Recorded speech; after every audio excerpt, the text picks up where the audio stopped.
Assalamualaikum warahmatullahi wabarakatuh. Innal hamdalillah nahmaduhu wa nasta'inuhu wa nastaghfiruhu wa na'udzu billahi min shururi anfusina wa min sayyiati a'malina. May yahdihillahu fala mudilla lahu wa may yudlil fala hadiyalah. Asyhadu an la ilaha illallah wahdahu la syarikalah wa asyhadu anna Muhammadan abduhu wa rasuluh wa salawatullahi wa salamuhu alaihi wa ala alihi wa sahbihi ajma'in wa salama taslima katsira thumma amma ba'd. Jemaah sekalian yang dirahmati dan dimuliakan Allah, alhamdulillah pada kesempatan sore hari ini kita masih Allah berikan kemudahan untuk bersama-sama berkumpul ya, di rumah Allah yang mulia ini dalam rangka untuk thalabul ilmi syar'i ya, dalam rangka untuk mempelajari ilmu yang paling agung, yaitu ilmu syariat. Dan insyaallah pada kesempatan kali ini juga kita akan mempelajari ibadah yang paling agung ya, ibadah amaliyah ya, fikih yang paling agung ya, paling afdal, yaitu tentang salat ya. Dan insyaallah ada beberapa referensi yang akan saya gunakan, yaitu tentang sifat salat Nabi Syekh Tarifi ya, Syekh Muhammad At-Tarifi. Karena ini lebih ringkas dan lebih luas cakupan maknanya dari sifat salat Nabi Syekh Albani ya, karena agak lebih rumit di waktu yang singkat. Ya.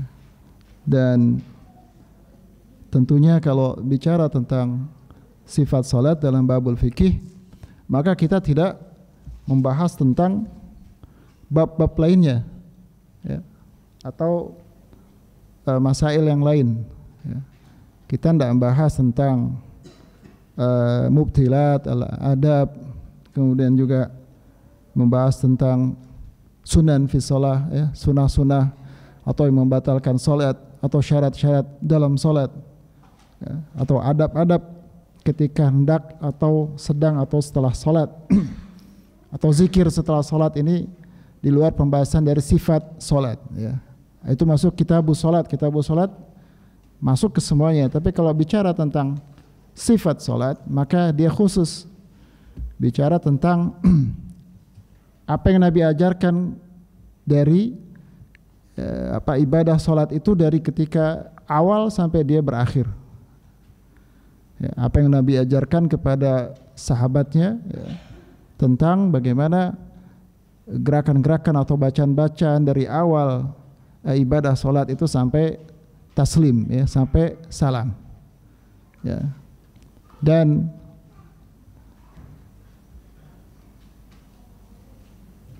atau yang dipraktekkan langsung oleh Nabi SAW, yang dikisahkan atau dilihat oleh para sahabat, kemudian mereka mengkisahkan apa yang mereka lihat secara praktek.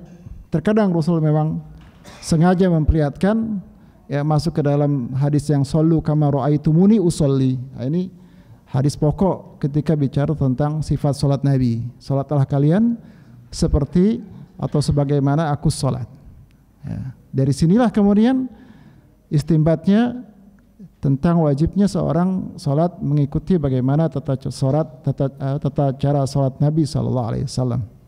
Imma apakah beliau ajarkan ya kepada para sahabatnya ya, bacaannya atau gerakannya, atau beliau beri contoh sendiri dalam prakteknya, kemudian dikisahkan oleh sahabat-sahabat yang melihat praktek salat beliau sallallahu alaihi wasallam.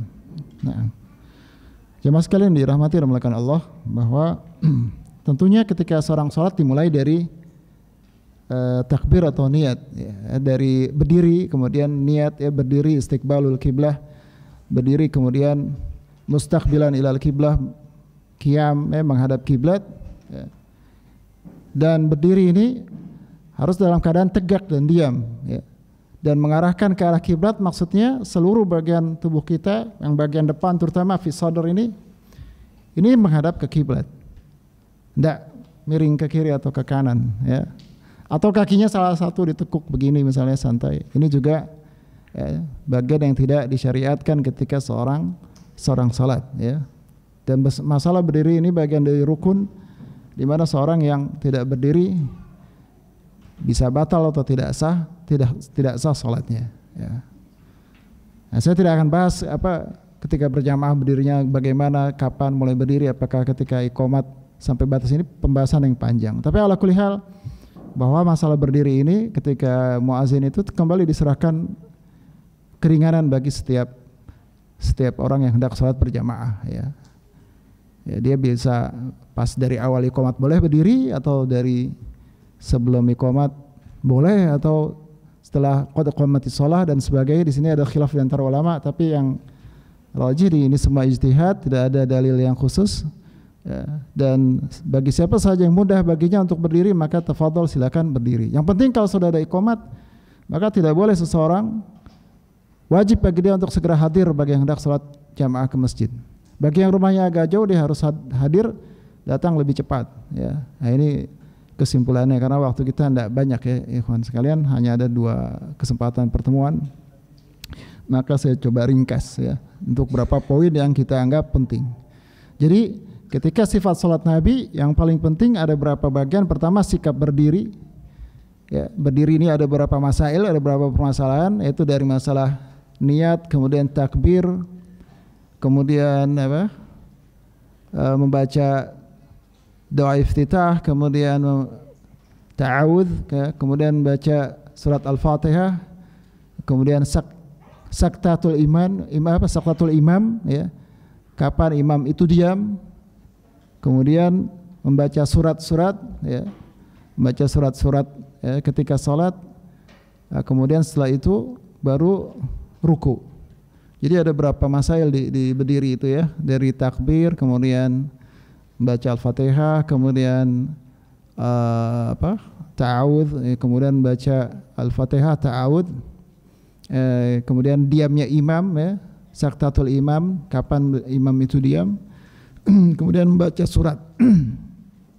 Ini permasalahan yang pokok ya, yang akan kita coba lihat di masalah ketika seorang dalam keadaan sikap berdiri ketika sholat. Kemudian setelah itu baru masuk ke rukun ruku ya, bagaimana Nabi ruku dan bagaimana sifat-sifat beliau ruku. Kemudian masuk ke dalam masalah i'tidal, kemudian masuk ke dalam masalah sujud ya, duduk di antara 2 sujud, kemudian sujud yang kedua, kemudian juga duduk di antara 2 sujud dan duduk istirahah ya, duduk istirahat ya, atau duduk ketika intiqal ya, duduk ketika intiqal berpindah dari rakaat yang satu ke rakaat yang kedua, misalkan ke rakaat yang ketiga misalnya. Kemudian juga tasyahud awal dan tasyahud akhir ya, beserta dengan bacaan-bacaan di dalam gerakan-gerakan tersebut.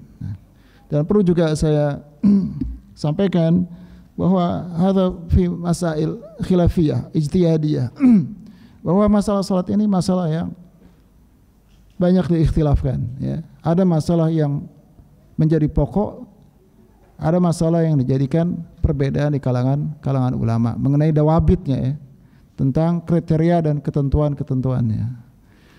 Oleh karena itu kita harus berlapang dada dalam masalah ini. Ya, cukup bagi kita mengetahui titik permasalahannya, kemudian mengetahui jika ada waktu kita lihat kenapa terjadi perbedaan di antara para ulama tanpa harus mengkaitkan dengan tentang sunnah atau tidak sunnah. Ini kurang elok ya, maksudnya kita tidak katakan misalnya ini tidak sesuai sunnah, misalnya itu tidak sesuai sunnah, padahal dalilnya sama ya. Ini masalah istihadiyah, kenapa bisa antum katakan tidak sesuai sunnah padahal sama-sama dengan sunnah, itu dengan hadis misalnya, antum bilang tidak sesuai sunnah ya, dari mana tidak sesuai sunnahnya? Padahal ini masalah khilafiyah. Ini sering ungkapan yang saya dengar dan ini harus dirinci ya, sebaiknya tidak dihindari untuk ucapan seperti itu, apalagi sama ahli sunnah. Nah, kita akan lihat nanti betapa luas. Antum lihat kitab salatnya Syekh Albani atau Syekh Utsaimin, Syekh bin Bas, itu beda. Antum tidak kita katakan tidak sesuai sunnah. Nanti Imam Syafi'i dengan ijtihadnya seperti kunut atau yang lainnya misalnya, antum bilang tidak sesuai sunnah. Nah, ini Gimana anak Imam Syafi'i tidak sesuai sunnah? Siapa yang sesuai sunnah kalau gitu? Pertanyaannya, antum, kita, Imam Syafi'i nggak sesuai. La haula wala quwwata illa billah misalnya. Bisa aja seorang salah dalam ijtihad, tapi kita tidak bisa klaim semudah itu mengatakan tidak sesuai sunnah dan yang sebagainya. Jadi tadi masalah qiyam, ya, hendaklah seorang berdiri menghadap kiblat dengan seluruh bagian tubuhnya, ya, terutama bagian tubuh depan, ya. Kemudian memiliki sikap tegak, ya, kakinya salah satu tidak dilipat dan sebagainya, tapi lurus, ya, menghadap kiblat. Ya. Adapun masalah jari-jari kaki, ya, ini semua sifat yang wasi, ya, tidak diharuskan harus benar lurus kakinya sampai arah kiblat, jari-jarinya gini-gini. Lah, sikap yang rileks dan nyaman bagi kita, ya. Butuh dalil yang rinci, yang jelas. Kalau memang secara khusus mengharuskan ke jari-jari, dalilnya secara umum bahwa menghadap kiblat. Yang paling penting adalah bagian depan, ya, bagian badan ini mengarah kiblat dengan wajah, dengan wajah. Nah, baik.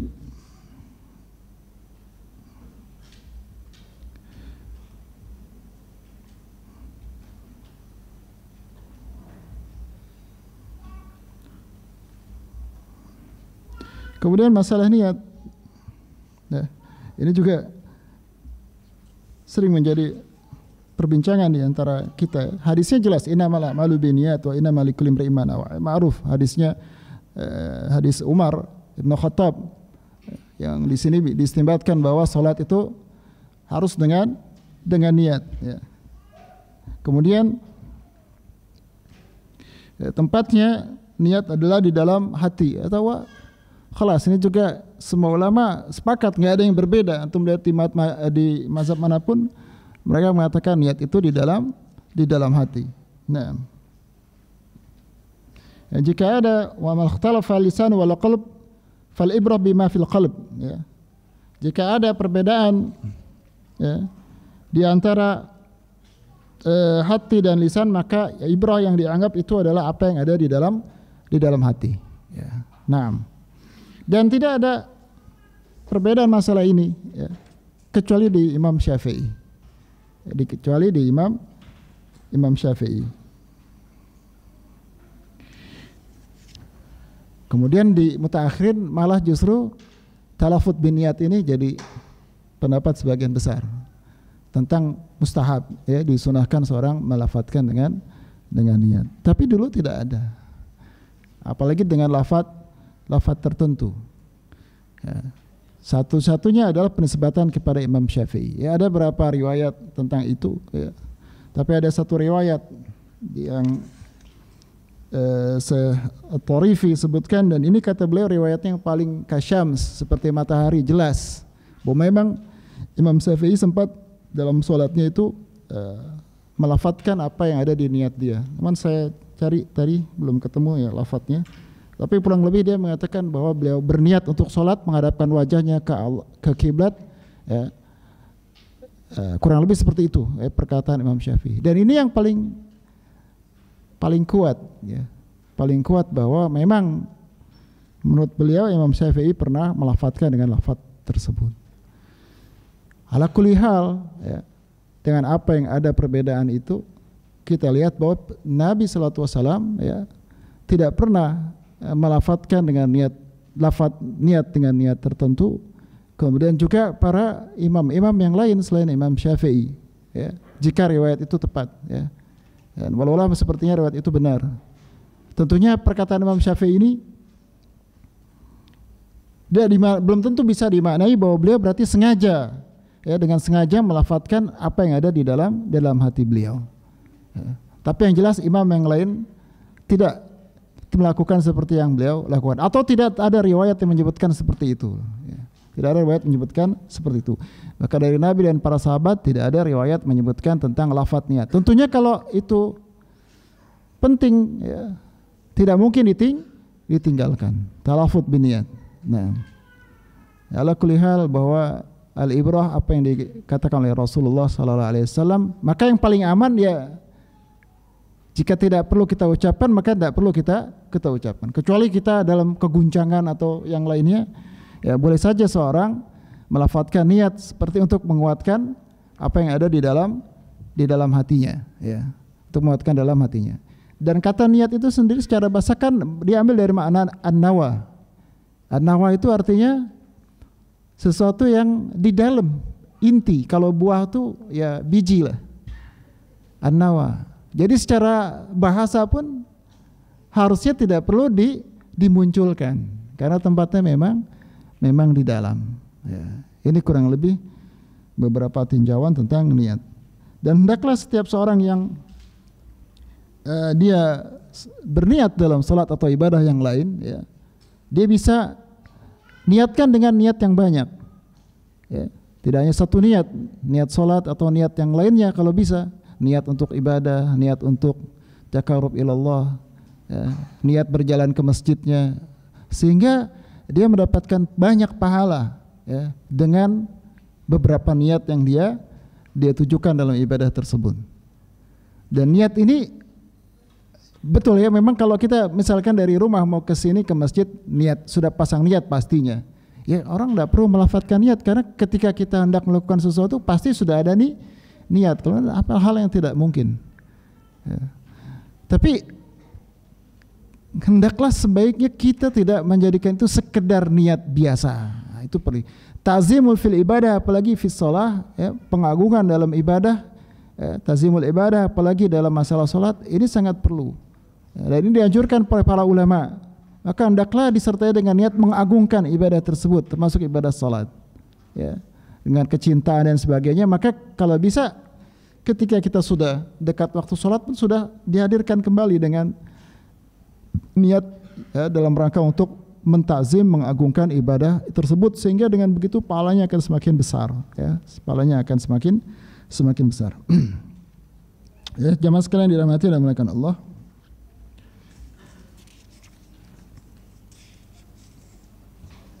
Kemudian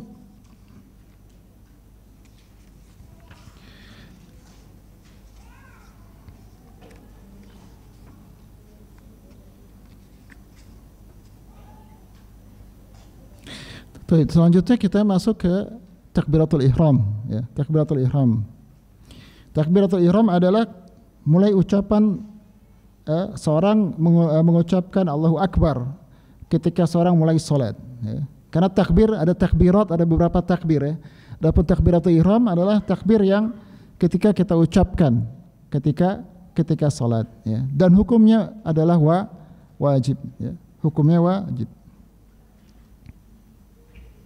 Dalilnya adalah, ya, tentang sahabat yang musi'us shalah, tapi dikritik, ya, tentang penamaan musi'us shalah, orang yang buruk salatnya, ya, tapi dikatakan orang yang tidak baik atau tidak sah salatnya, ya, lebih tepat. Nah, bahwa Nabi pernah mengatakan, ya, ketika seorang yang belum paham tata cara salat, beliau mengatakan irji fasalli fa innaka lam tusalli, ya. Ulangilah salatmu karena engkau belum salat. Ya. Setelah ia tidak mampu salat lagi dengan benar, maka Nabi pun mengajarkan tata cara salat yang benar, seraya berkata, idza qumta ila salati fasbighil wudu thumma istaqbilil qiblata fakabbir. Jika engkau hendak salat, maka sempurnakanlah wudu, lalu menghadaplah ke arah kiblat dan bertakbirlah. Bertakbir ini lafaz Allahu Akbar, bukan angkat tangannya, ya. Maka yang wajib itu berdasarkan dari ini adalah ungkapan Allahu Akbar. Allah Akbar, bukan Allah Al-Akbar, Allahu Al-Akbar. Ya, karena sebagian ulama ada yang boleh mengucapkan dengan lafaz yang lain. Kalau di mazhab Syafi'i Allahu Al-Akbar dibolehkan masih. Tapi wallahu taala alam, yang lebih selamat bagi kita mengikuti apa yang Nabi sallallahu alaihi wasallam, bahwa, ya, Nabi mengatakan Allahu Akbar, bukan Al-Akbar, ya. Bukan Al-Akbar. Dan banyak riwayat yang menyebutkan Nabi menyebutkan dengan Allahu Akbar. Karena Rasulullah, ya, contohnya hadis Abu Humaid As-Sa'idi. Karena Rasulullah sallallahu alaihi wasallam idza qama ila salati i'tadala qa'iman wa rafa'a yadayhi thumma qala Allahu Akbar. Beliau mengisahkan apa yang dia lihat dari Nabi sallallahu alaihi wasallam ketika beliau hendak salat, karena Rasulullah sallallahu alaihi wasallam idza qama ila salah, adalah Rasulullah ya, ketika hendak salat, i'tadala qa'iman, beliau berdiri dengan tegak ya, qa'iman, qiyam, berdiri tegak. Kemudian mengangkat tangannya, kemudian berkata Allahu Akbar. Rafa'a yadahu, kemudian mengatakan Allahu Akbar. Katakan Allahu Akbar.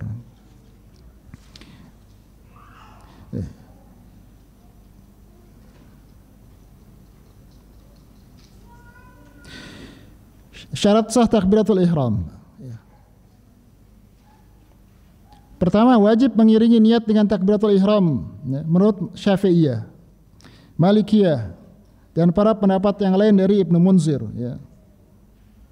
Ya, jadi ketika wajib mengiringi niat dengan takbiratul ihram. Jadi pas takbiratul ihram itu sudah ada niat ya, sudah ada niat. Ya, wajib maksudnya beberapa saat sebelum takbir ini jangan sampai niatnya berubah ya. Kemudian boleh mendahulukan niat dari takbir menurut Hanafiyah ya. Dan salah satu pendapat dari Malikiyah ya.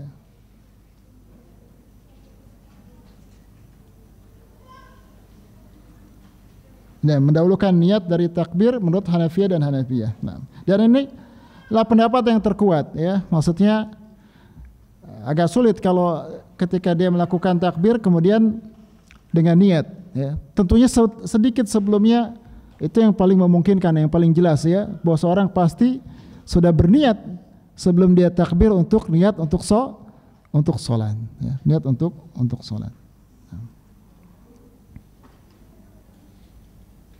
Adapun mengakhirkan niat dari takbiratul ihram, maka takbirnya tidak sah dan tidak sah pula salatnya. Nah.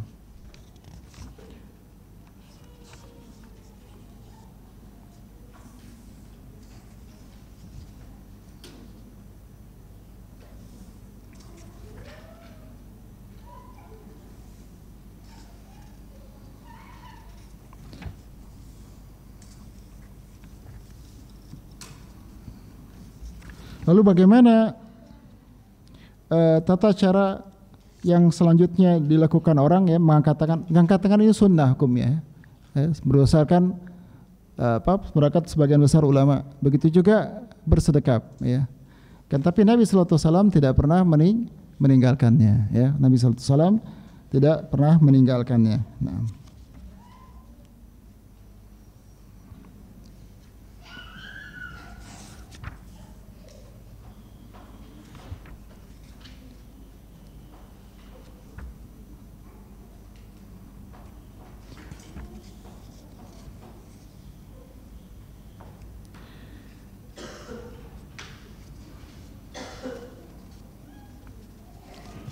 Masalah bagaimana pandangan mata ketika dalam keadaan berdiri, khulasahnya bahwa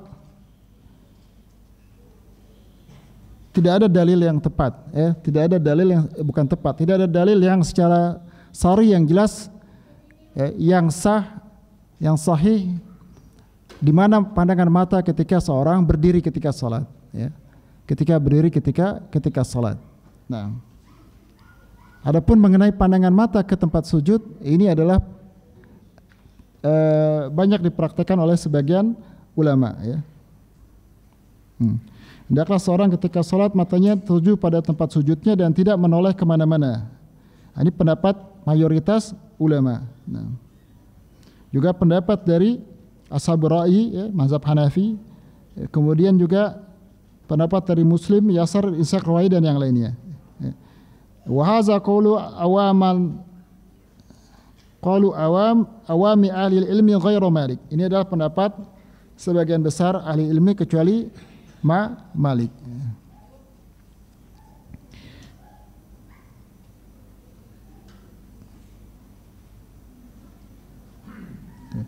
Ini hadisnya yang dijadikan sandaran, hadis riwayat Imam Baihaqi salah satunya ya, dari sahabat Abu Hurairah, anna Rasulullah sallallahu alaihi wasallam kana idza shalla rafa'a basarahu ila sama' fa nazalat allazina hum fi salatihim khasirun fa ta'ta'a ra'sahu. Ya, bahwasanya dulu Nabi sallallahu alaihi wasallam ketika salat mengarahkan pandangannya ila sama', ke langit. Dan ini ada larangan ya. larangan tidak boleh, ya, haram hukumnya seorang mengangkat pandangannya ketika dalam keadaan berdiri ketika sholat. Nah, dulu Nabi melakukan hal tersebut, kemudian dilarang. Alladzina hum fi sholatihim khashi'un. Kemudian turun dalil, ya, dan bagi orang-orang yang khusyuk dalam, yaitu orang-orang yang khusyuk dalam sholatnya. Maka setelah itu fataqta'a ra'sahu. Kemudian Nabi sallallahu alaihi wasallam beliau menundukkan kepalanya. Tapi hadis ini dikritisi oleh para ulama dikarenakan dianggap ada kedhaifan, ya, hadis ini mursal, ya. Oleh karena itu pendapat yang tepat, tidak ada hadis yang sahih yang menunjukkan tentang pandangan mata ketika seseorang sholat, ya, ketika berdiri ketika sholat, ya. Tapi yang paling tepat adalah mereka memandang ketika sholat ke arah yang membuat mereka khusyuk, ya, kalau ke bawah tidak membuat khusyuk, misalnya di bawah ada gambar atau yang lain, maka dia palingkan pandangannya ke tempat yang menjadikan dia lebih khusyuk di dalam sholat, ya, lebih khusyuk di dalam sholat. Ya. Di sini disebutkan berapa hadis, banyak sekali, dan semuanya tidak ada yang sahih, ya. Tidak ada yang sahih. Nah, jadi yang paling tepat adalah pandangan mata kemana yang kita anggap membuat kita lebih khusyuk. Termasuk juga pandangan mata ketika menggerak-gerakkan jari, berisyarat dengan jari, juga ini dikritisi oleh para ulama, diikhtilafkan tentang statusnya.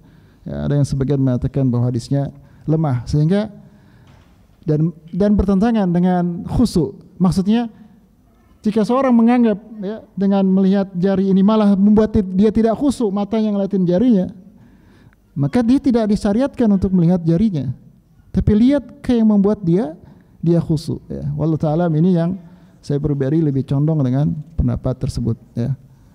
Nah, kemudian gerakan mengangkat kedua tangan, ya. Nah, ini cukup luas ya, tapi saya akan ambil beberapa poin saja yang saya anggap cukup penting. Nah, kapan saja mengangkat tangan? Ya, pertama dalilnya beliau mengangkat tangan yang disepakati oleh para ulama, tidak ada perbedaan, ya, tentang kapan mengangkat tangan. Ya, pertama ketika takbiratul ihram. Kedua ketika takbir sebelum ruku.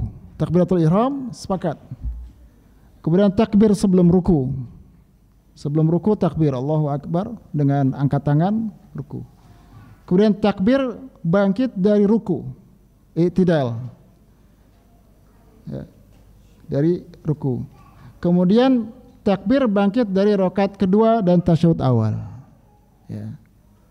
Takbir angkat dari tasyahud awal dan rakaat kedua dari tasyahud awal. Habis tasyahud awal bangkit masuk ke rakaat ketiga, maka takbir dengan mengangkat tangan. Jadi saya ulangi, ketika takbiratul ihram, ya, jadi 4 tempat yang disyariatkan atau disunahkan untuk mengangkat tangan, ya, disunahkan sekali lagi, ya. Ketika takbiratul ihram, ketika takbir ruku, kemudian bangkit dari ruku, ya, bangkit dari ruku i'tidal, kemudian bangkit dari rakaat kedua, ya, bangkit dari rakaat kedua tasyahud awal hendak ke rakaat ketiga. Ini disunahkan mengangkat tangan, dan ini yang paling rajih. Adapun yang lain ini tidak ada dalil yang sahih, ya, ketika mengangkat tangan. Bahkan mengangkat tangan ketika hendak sujud, angkat tangan Allahu Akbar, ini juga mauquf di para sahabat, ya. Hanya diriwayatkan oleh para sahabat. Ya, kalau ada 1-2 orang saja sahabat yang mengamalkan, maka dan tidak sah sampai ke Nabi sallallahu alaihi wasallam, maka kita anggap ini hanya amalan para salah seorang sahabat. Kecuali itu diamalkan oleh sekelompok sahabat, ini baru bisa dijadikan hujjah. Ya, tapi kalau salah satu dua orang sahabat saja, ini bisa jadi ijtihad mereka. Berbeda dengan sahabat yang lain, misalnya terjadi perbedaan, berarti ini menunjukkan ijtihad dari mereka. Ama kalau dari Nabi sallallahu alaihi wasallam harus bersambung, itu jelas ya, secara terang bahwa itu dilakukan oleh atau diajarkan oleh Nabi sallallahu alaihi wasallam. Dalilnya di mana? Dalilnya dari hadis Ibnu Umar. Ra'aitu Rasulullah sallallahu alaihi wasallam idza iftataha salata rafa'a yadayhi hatta yuhadhiya mankabaihi wa qabla an yarka'a wa idza rafa'a min ar-ruku' wa la yarfa'uhuma baina sajadatain. Bahwa beliau mengatakan, Ibnu Umar radhiyallahu an, ra'aitu Rasulullah, saya melihat Rasulullah sallallahu alaihi wasallam apabila beliau membuka salatnya, maka beliau Nabi sallallahu alaihi wasallam mengangkat kedua tangannya ya, sampai tangannya itu ya, sejajar dengan kedua pundaknya ya, pundaknya. Dan juga yang kedua, ini yang pertama ya, takbiratul ihram, iftitah salat, mengangkat sejajar ya dengan pundaknya. Kemudian yang kedua, qabla an yarka, ya, mengangkat tangannya sebelum beliau ruku ya. Yang pertama, kemudian yang kedua sebelum ruku. Wa idza rafa'a minar ruku, ya, dan kemudian apabila beliau bangkit dari ruku ya, dari ruku beliau angkat tangan lagi. Wala yarfa'uhuma baina sajadatain, dan beliau tidak mengangkat ya, kedua tangannya di antara dua sujud. Ya, di antara dua sujud. Dan inilah dalil yang paling jelas yang menyebutkan bahwa Nabi sallallahu alaihi wasallam mengangkat tangan di 4 tempat tersebut. Nah. Kemudian bagaimana tinggi angkatan tangan beliau ketika diangkat? Pertama, sejajar dengan pundak. Ya, tadi dalilnya ya, salah satunya. Kedua, sejajar dengan telinga. Ya, sejajar pundak, sejajar telinga ya. Sini. Ketiga, setinggi bagian atas daun telinga berdasarkan hadis Malik bin Al-Huwairis ya. Al-Huwairis. Jadi sejajar telinga, sejajar dengan tinggi daun telinga. Nah, ini ada tiga tempat yang beliau Nabi sallallahu alaihi wasallam mengangkat tangannya ya. Tadi yang pertama hadis yang mengangkat tangan sejajar dengan pundaknya ya. Ana Rasulullah sallallahu alaihi wasallam kana yarfa' yadayhi hadwan mankibaihi. Adalah Rasulullah SAW beliau mengangkat kedua tangannya sejajar dengan pundaknya ya, ketika beliau memulai salat.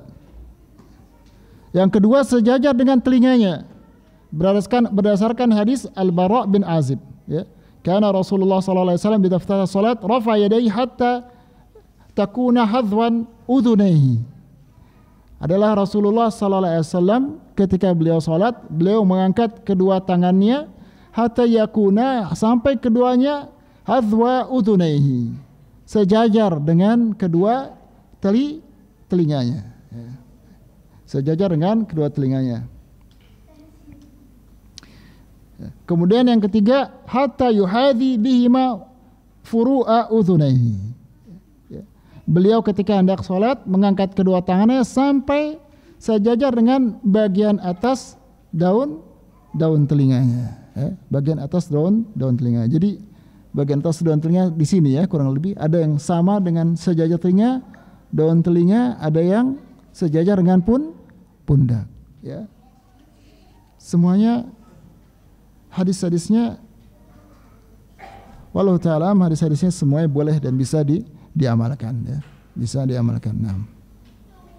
Hanya ada khilaf di antara ulama mana yang lebih rajih ya, mana yang lebih afdal ya. Nah. Sebagian mengatakan yang lebih sering dilakukan oleh Nabi ketika yang sejajar pundak ya. Nah, di sini ada khilaf di antara para ulama ya. Wallahu ta'ala alam.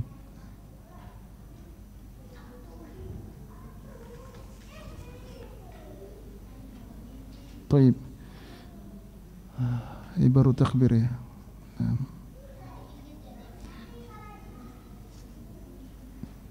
Posisi telapak tangan ketika diangkat ya. Pertama, posisi telapak tangan ketika diangkat ialah terbuka, bukan digenggam ataupun setengah menggenggam, ya. Dalilnya hadis Abu Hurairah, "Idza qama fi shalah rafa'a yadayhi maddan." Kata Abu Hurairah, apabila Nabi berdiri untuk salat, rafa'a yadayhi maddan. Maddan artinya dibuka. Ya. Dibuka. Kemudian posisi jari-jari sedikit diregangkan, tidak terlalu renggang dan juga tidak terlalu rapat. Dibuka tapi enggak dirapatin gini atau direnggangkan seperti ini. Wajar saja, rileks, biasa. Ya. Hadisnya riwayat Abu Hurairah, "Kana idza qama ila salati qala hakaza wa asyara Abu Amir biyadihi wa lam yufarrij baina asabihi wa lam yadummaha." Ya. Adalah Nabi SAW jika berdiri hendak salat, maka beliau melakukan seperti ini, ya. Dan Abu Amir sang perawi, ya, menjelaskan dengan memberi isyarat dengan tangannya, yaitu beliau tidak merenggangkan jari-jarinya dan tidak pula menggenggamnya, ya. Beliau tidak merenggangkan dan tidak pula menggenggamnya, ya.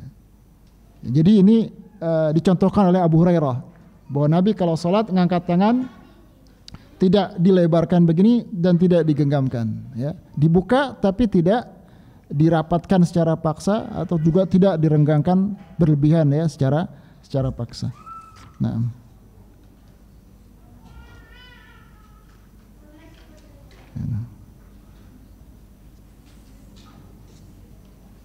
kemudian masuk ke masalah sedekap, ya. Masuk masalah sedekap. Ada dua masalah, ya, dalam masalah sedekap. Pertama, posisi antara kedua tangan, ya, dan kedua, di mana meletakkan kedua tangan tersebut. Naruhnya di mana? Ya, posisinya seperti apa? Yang satu dan yang lainnya, kemudian diletakkan di mana? Ini dua masalah dalam masalah sedekap.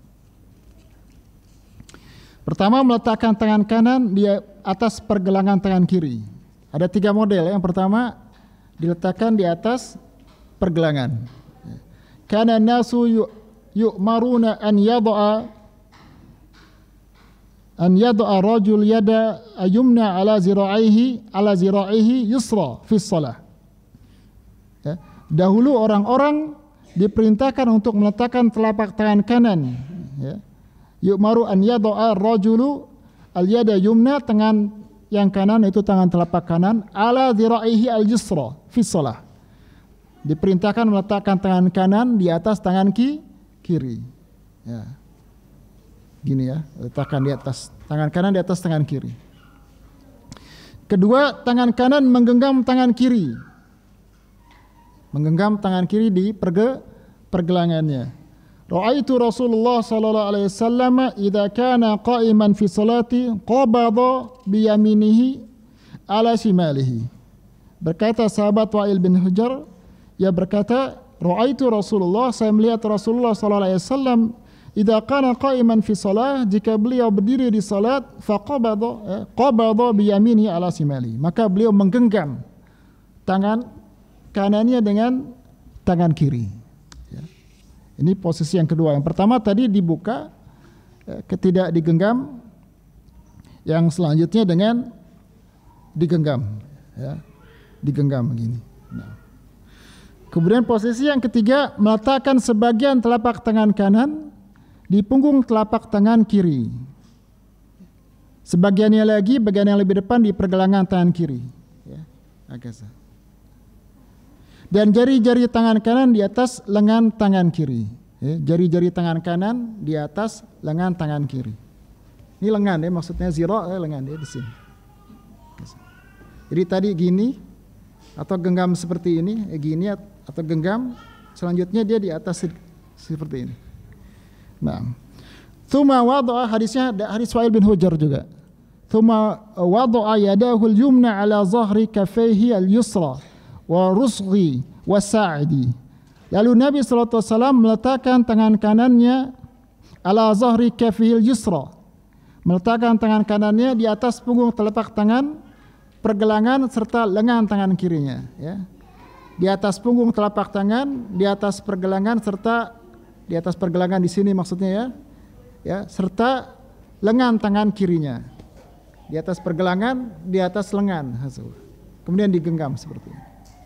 Jadi ada berapa tempat, pertama begini, kemudian digenggam di sininya, kemudian beliau di atas lagi, lebih tinggi sedikit ya, lebih tinggi sedikit. Ya. Adapun yang di sini ini yang mukhalafatus sunnah ya. Atau sampai di siku ya, di siku, meletakkan tangan di siku, ini bertentangan dengan sunnah Nabi SAW. Nah, salatnya sah, ya, salatnya sah, tapi tidak mukhalafatus sunnah, menyelisih sunnah. Sebagian ulama mengatakan mukhalafatus sunnah itu mendekati makruh, ya, mendekati makruh. Nah. Kemudian di mana posisinya, diletakkan di mana? Semua dalil yang menunjukkan letak di mana meletakkan tangan ini tidak ada yang cukup kuat untuk bisa diamalkan. Jadi kesimpulannya untuk meletakkan tangan itu bisa di mana saja selama posisinya di depan. Yang kita rasakan nyaman itulah meletakkan tangan, ya, kecuali di daerah sini, leher di sini, dada di leher ini justru dimakruhkan di mazhab Hambali. Ini yang sebagian di mazhab Hambali makruhkan ini. Ya, tapi kalau lihat dari segi dalilnya ini tidak ada yang sahih, tidak ada yang sahih, sehingga boleh meletakkan di mana saja. Di mazhab Hambali malah terlalu tinggi ini, Imam Ahmad tidak menyukai posisi tangan terlalu tinggi. Ya. Jadi di depan ini menurut beliau kalau nggak di bawah pusar sedikit atau di atas pusar. Ya. Wa do'a yadaiha ala sadrihi, yang hadisnya menyebutkan hadis Wa'il bin Hujr kalau saya tidak salah ya. Ya, bahwa Nabi sallallahu alaihi wasallam meletakkan kedua tangannya ala sadrihi, ini diperselisihkan para ulama. Bahwa Nabi meletakkan di dadanya, as-sadr dimaknai dengan dada ya, sebagian ulama ini diperselisihkan tentang kesahihannya. Yang rajih wallahu ta'ala yang kami condong adalah bahwa hadis ini tidak sahih ya. Tidak sahih. Kalaupun itu dimaknai benar, sadr itu tidak bermakna dada. Ya, tidak bermakna dada, tapi bermakna bagian depan tubuh kita. Jadi jangan letakkan di sini ya, di punggung-punggung ini di sini. Ini yang tidak boleh ya. Artinya yang tidak sesuai sunnah. Salatnya sah tapi tidak sesuai sunnah. Itu mana sadr di bagian depan. Namanya sadr secara bahasa artinya depan. Sadr itu secara bahasa artinya di depan. Wallahu ta'ala alam, sudah masuk Isya. Mungkin jika ada yang ditanyakan silakan sambil, mungkin nanti setelah itu baru azan Isya. Nah, tafadhal, ada yang nanya, tafadhal. Sesuai dengan materi. Nah. Waalaikumsalam warahmatullahi.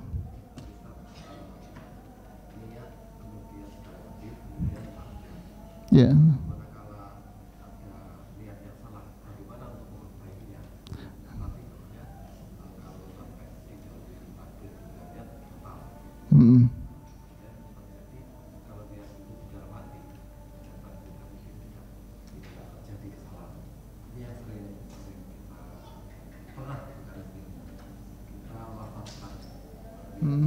Ya.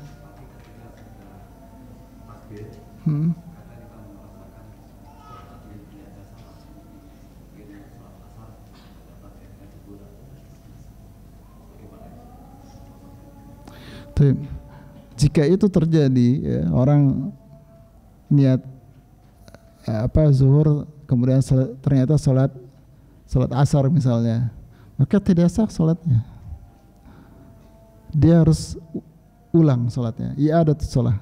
Karena niat ini sebagian menjadikan itu syarat, ya, ulama sebagian lagi menjadikan itu rukun. Dua-duanya termasuk pembatal salat. Tidak bisa kalau dia lupa, tidak bisa diperbaiki dengan sujud sahwi. Jadi salatnya harus diulang. Tidak sah salat. Kalau itu benar terjadi, Pak ya. Ya, naam, ya, diulang salatnya. Naam. Wallahu ta'ala alam. Wallahu ta'ala alam. Ama niat masing-masing ya, enggak digantungkan dengan imam ya. Ama niat masing-masing. Nah, antara imam dan makmum punya niat masing-masing. Nah. Kena ada lagi sekarang. Silakan Pak. Oh, ini di luar pembahasan ini. Ya, ya.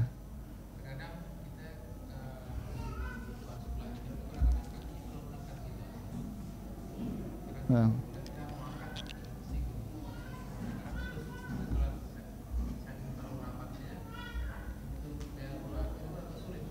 Iya, ya.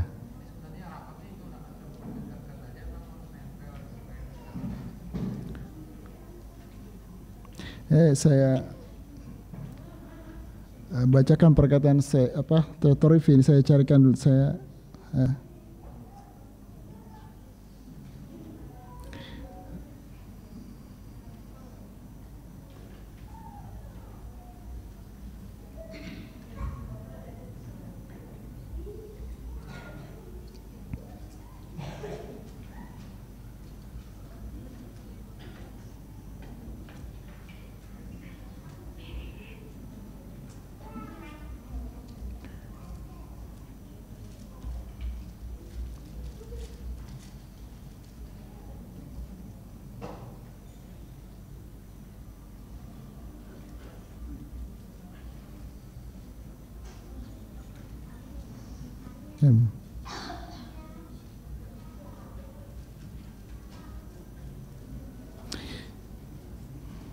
Belum mengatakan wal ijma'u in aqada ala sihhati salatil isnain mutabaidain mustaqbilan qiblah yastaqbilanil qiblah wa ala sihhati sufufi tawil ala khattin mustawin wala yuqal ma'al ba'di yattasi'ul mahadhi li'annahu inama yattasi'u ma'al taqawus la ma'a adamihi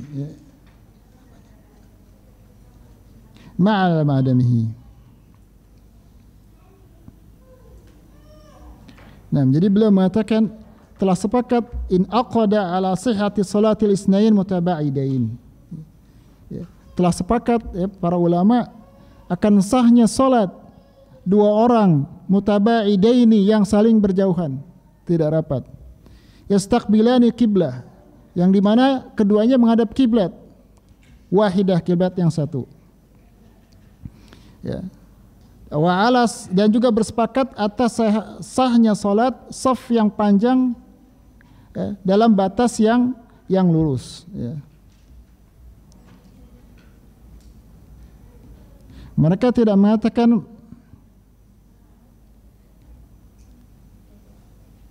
dengan yang jauh yatas ilmu hadhi akan menjadikan semakin jauh jarak-jaraknya. Jadi innama yattasi'u ma'a takawus li'annahu innama yattasi'u ma'a takawus. Yang jadi masalah apabila dia tidak lurus.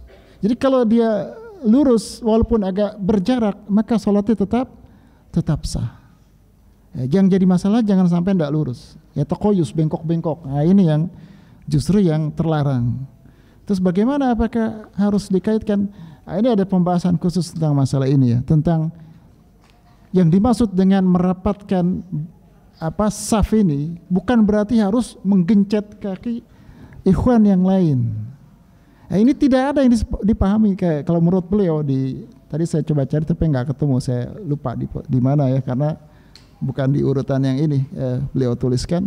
Ini tidak dipahami oleh para ulama yang namanya merapatkan saf ini harus sampai menggencet ya saudaranya yang ada di sebelahnya. Bahkan Syekh Utsaimin di Syarah Mumti mengatakan bahwa yang namanya rapatnya saf itu hanya disyaratkan di rakaat pertama ketika kita pertama kali salat. Syarat wajibnya itu hanya pertama kali ketika kita pertama kali salat. Setelahnya itu kita hanya berusaha saja.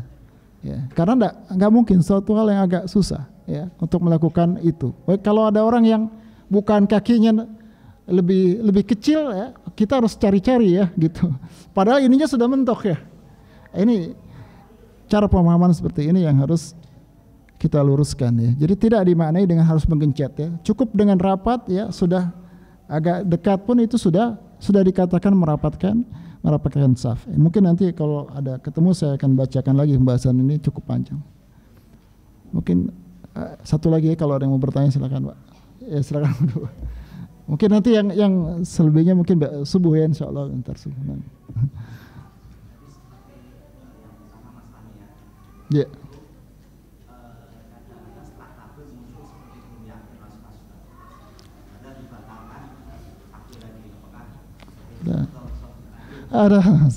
Ada babul waswas beda lagi ya. Babul waswas lain lagi Pak. Kalau waswas itu minasyaiton la yaltafitu abadan kata ulama. Kalau kita dalam keadaan sholat kemudian kita muncul waswas itu dari syaitan, jangan pernah ditanggapin, cuekin aja, tinggalkan itu waswas itu ya, apalagi setelah sholat ya, waswas itu ditinggalkan. Nah lanjut Pak, lanjut. Hada minasyaiton. Mungkin ini saja yang bisa saya sampaikan di kesempatan kali ini. Mudah-mudahan insyaallah besok subuh bisa kita lanjutkan. Mudah-mudahan selesai ya Pak ya. Saya sudah cukup cepat ya. Memang yang paling panjang di masalah qiyam ya, berdiri. Ya, yang lainnya mungkin bisa lebih ringkas. Ya mungkin kalau ada yang ditanyakan besok subuh kita lanjutkan kembali ya. Semoga Allah izinkan kita bisa menyelesaikan untuk besok ya. Kalau tidak mungkin di kesempatan yang lain, atau banyak kajian para asatizah yang lebih senior dari saya yang membahas panjang lebar masalah ini ya. Insyaallah kita lanjutkan besok, dan saya cukupkan sampai sini. Naktafi bihadzal qadar. Subhanakallahumma wa bihamdika asyhadu an la ilaha illa anta astaghfiruka wa atubu ilaik. Assalamualaikum warahmatullahi wabarakatuh.